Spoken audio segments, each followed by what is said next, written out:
All right, say hi, kids. Okay. Say history. Yeah, that's good. That's pretty good. What else can you say? Can you say Alexander, So, Hamilton? All right. All right, so let's read with Daddy, right? For the kids. The kids, we're going to watch this. Say hi, kids, again. okay. All right, so the Constitutional Convention, 1787. Just some notes. Yep, it's a pumpkin. So at the Constitutional Convention, there are two plans. Can you say two plans? How many? How many plans? But how many plans were there?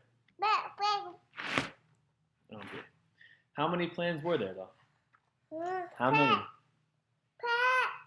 How many plans? All right, you want to go run around and play instead? No. Okay. Okay, why don't you go run around and play? How many plans? Two. All right, so there are two plans. The first one, the Virginia plan, means a clean break from the Articles of Confederation. Okay. The other one is the New Jersey plan, which is more of a correction of the Articles of Confederation. So we'll discuss more tomorrow about these plans, the compromises that we alluded to very briefly on Friday. Okay, but just in the context of trying to fix what's broken with the Articles of Confederation and making something new with the Constitution in the late 1780s, understand that two plans will emerge that will eventually be settled by the Great Compromise. Okay, so yeah, yes. So you have 55 delegates from 12 states. Rhode Island does not come. They are showing some of their rebellious nature, right, and some of their states' rights advocacy. Again, in Philadelphia, just like the generation of 1776 did with the Declaration of Independence, this generation of what they call 1789 will do the same thing.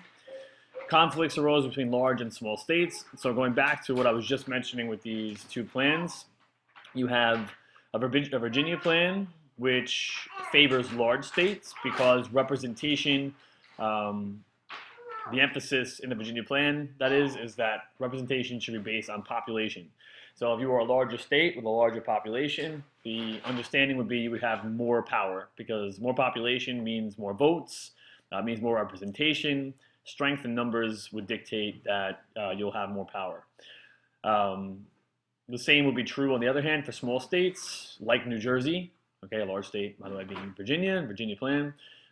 New Jersey being a small state in a way to counter the Virginia plan and large states' authority brings into mind New Jersey plan, which is actually very similar. It's one state, one vote, very similar to the Articles of Confederation, and so on and so forth. So the Great Compromise here provides middle ground for this agreement, right? You have a bicameral, otherwise known as a two-house, two-chamber legislature where laws are passed. One house is based on population. As I said here, one house is based on the representation of states equally. Okay, that is our modern-day Senate as the equally based House. Our House of Representatives, the one based on population. Okay. A compromise on free and slave state interests kind of combined into this. We separated it out as a 3/5 compromise in which you have southern states who want slaves to count as part of their population, so they'll get more representation and thus more power in the House of Representatives. But the northern states saying that if that is the case, they want slaves to be taxed as property as well, and the Southerners and the Northerners both want their cake needed too. The Southerners don't want to have to pay taxes on their slave property, but they want to use them as part of their population so they have more power in the House of Representatives, for one. Okay, so the Great Compromise and 3/5 Compromise we're looking at as a combination here because they both deal with representation, okay, in government. But understand that in the form of our AP tests, they usually are separated out. So the Great Compromise is this Virginia versus New Jersey plan, which we'll clarify more tomorrow. And the 3/5 compromise is alluding to the second bullet point here, which is where the compromise, unfortunately, is that on the basis of both population and thus representation, and on the basis of taxation of property, 5 slaves will count as 3 free men. That is not voting. Okay, that is not for votes. Okay, slaves are not voting, but in the House of Representatives, where representation is important based on population, 5 slaves will count as an additional 3 free men, and will up the overall population numbers and put more power in the House of Representatives. Okay, to insulate the election of the president from popular vote, an electoral college was created to select a president. So this electoral college, right, I think alluded to already, is the states have the ability to come up with their own way in which to form electors, okay, towards this electoral college based on the number they have, both in the House of Representatives and Senate. But these electors are truly the ones who actually select a president, supposedly on the basis of what they call the popular vote is. But all these things will come to be more clear to us. This is again just a sort of a touch on it. So a couple of different things, right? A couple images here. And again, I'll put this up separately, as we usually do, of the Constitutional Convention and George Washington as its unanimously elected president right here. Again, most people would say that if that wasn't the case, then it might not have happened at all, okay? So what I thought would be important for us, and I think a good lens as always to use when looking at some of these things, is to look through certain individuals. So we've done that with Ben Franklin, we've done that with George Washington. I'm trying to think of someone else we've done it with. We've kind of bashed Jefferson, in some cases probably unfairly. But Hamilton is a good one to look at for the purpose of the Constitutional Convention because he's one of the biggest movers of it. So one of the books I pulled off the shelf, and I think it's on our summer reading list, is Ron Chernow's book, Alexander Hamilton, this one right here. And so I spent like an hour before, and I just went through all the, some of the important things that we want to remember about Hamilton, some more or less the superficialities of him. But I just noted down a couple of things. Let me just read you a couple of stuff here, a couple of the stuff that I put down. All right. So Chernow calls Alexander Hamilton, right, one of the foremost political figures who never attained the presidency. Okay, and just think about these things as I'm reading them. A thinker and a doer.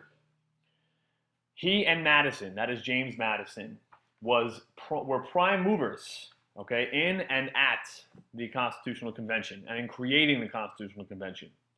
Hamilton supervised what come to be called the Federalist Papers, which we'll look at, if not a little bit tomorrow, on Wednesday. He turned abstractions into institutional realities. He had a clear vision for America's future, okay? And I just noted a couple things from Shays' Rebellion that Alexander Hamilton had said. And again, at first he was pretty quiet on the subject, but he does bring it up at the Constitutional Convention, and he does bring it up in what's called Federalist 6 when we get to that, okay? He said, if Shays had not been a desperate debtor, okay, it is as much doubted whether Massachusetts would have been plunged into a civil war, was what he called it. And he was alluding to the fact that taxation needed to be adjusted, there needed to be reforms in taxation, and that taxation in some cases needed to be done equally, okay, and not where it was so weighed in favor of the Eastern establishment, let's say, all right, because that's something we're familiar with. And these indebted farmers like Daniel Shays were being unfairly taxed, right?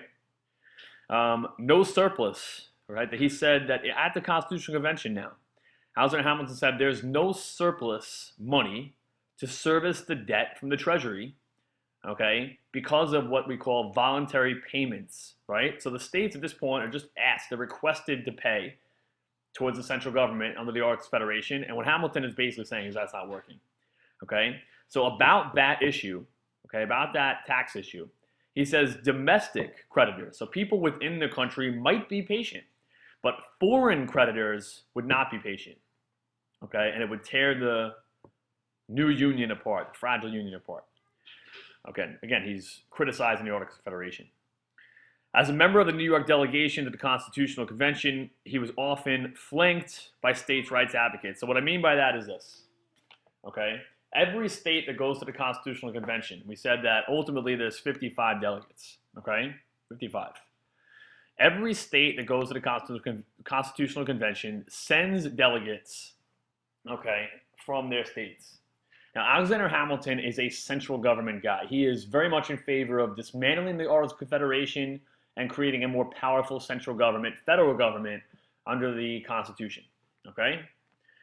Now, unfortunately, what happens is he is sent as a member of a delegation that is mostly states' rights advocates, so people from New York also, okay, who are in favor of keeping the Articles of Confederation or just revising it, but not dramatically changing it like we will eventually do or see into what becomes the Constitution. Okay, two of these gentlemen are Robert Yates. Robert Yates is someone that you want to remember.